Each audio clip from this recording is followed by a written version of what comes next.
comfortable for you this afternoon. How did it feel down on the touchline? Same, but as long as you don't score the second, then you always have to fear. And so they only need one chance then. And we conceded only one chance in the whole game. We conceded only 2 chances in 2 games, and we create a lot of chances. So I think, and that in the 3rd game in 6 days. So I think big credit to the team and team performance. 2 really good results, showed really good, great mentality, character, and so we're happy with that. With those back-to-back home wins, how big a step do you feel that you've taken towards sealing a place in the top 4? No, it's game by game, and we know where we are capable of. And you see this team is still improving. I think today, it was brilliant football. First half, we created so many chances. Midfield was playing really well. Where a lot of speed and direct play in front. The only thing, was we have to be more clinical, score more goals. At the same time, it appears there might have been a blow. I appreciate it's early after the game, but just how is Marcus Rashford? How serious does the injury look? It appears it's a groin injury, is it? I can't say in this moment.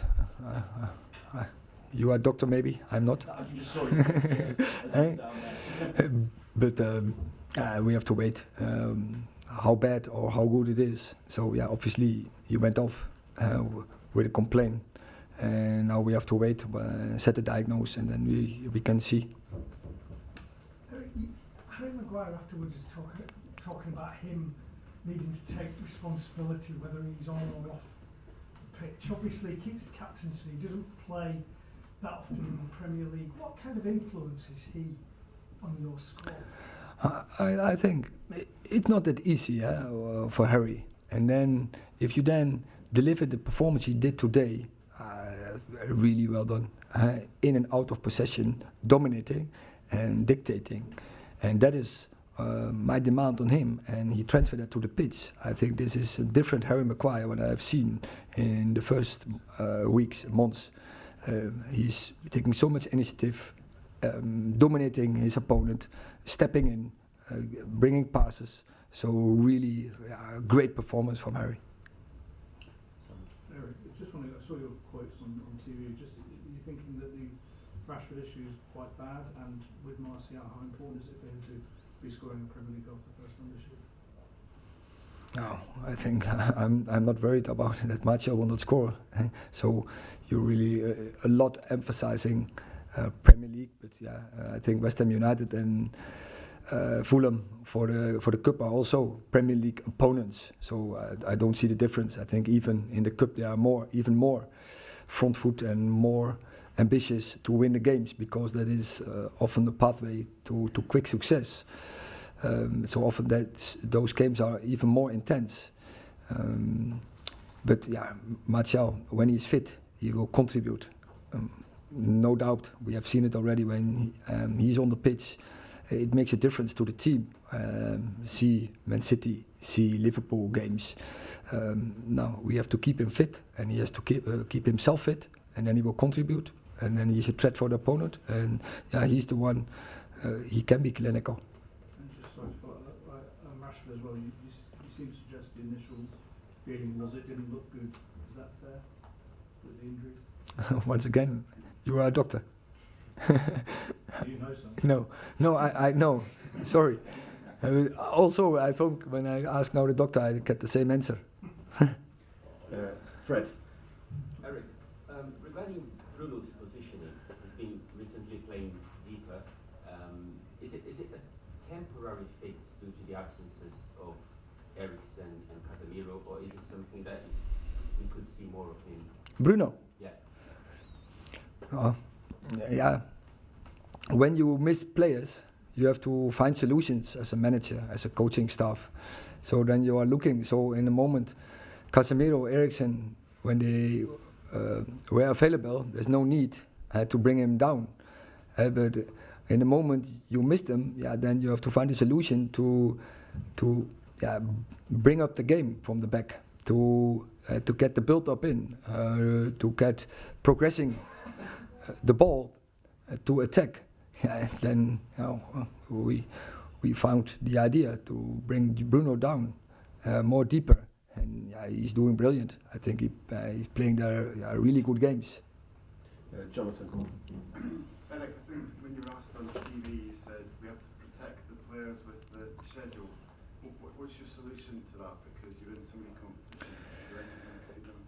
Yes, that's true. And some things you can't avoid, but this was avoidable. Huh? Why is the Premier League giving us the late Sunday night game and giving us the early Saturday game?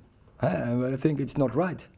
Then, you run the risk. The players can't recover that quickly, and we know all the science research will give you that players need a certain period to recover, and if it's more after each other, then it's accumulate. So then they run even more the risk. So it's also part of the shadow that we are now. We're finding ourselves in this situation, and now we can only pray that he is not dropping off. Last two, Jamie and Phil. Jamie. Erik, I take your point about the schedule, but isn't it also to do with you don't really have any backups for Marcus? You've not been able to rest him as maybe another manager, with a deeper squad have been able to. It's not also about the lack of depth in your squad. The fact that he scored 28 goals for you this season. You have to play him right at the moment. Yeah, but I don't think not any manager on this stage of the season will rotate so much. I think I know that's why this is the toughest league, and in all the in all the leagues and competitions where we were in, and then you need a squad to rotate to a certain point. But this was avoidable. It was not necessary to set the schedule like we have now. And then I think other fact is more important than the sportive element, like protecting the players. Because also, let's say this, today we have seen a very entertaining afternoon, but players can't do it so often when they are not fresh. We're creating a lot of chances, but missing the chances is also part of it. That is a lack of freshness in the final moment, and the run and the risk of injuries. And I think we have to protect the players, and that is also in the interest from the total football, because everyone, the audience, want to see great football, and then you need to have your best players on the pitch. Or Last question, Phil. You suggested at the start, until you scored the second, you're always going to be fearful. Suggesting as well that once you got the second, you would be in a comfortable position. Can I ask why, when you did go 2 up, and given your hectic schedule, and given Marcus is so important to you, did you not take him off?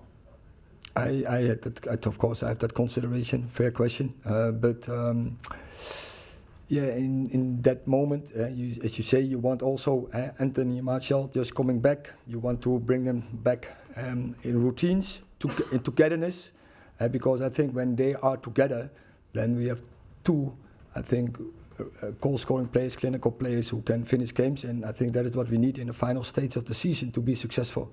So that was the reason we kept them on. And the other thing is there was no indication at all. When there was an indication, when there were complaints in the last days or in this game, of course, then I would have taken him off.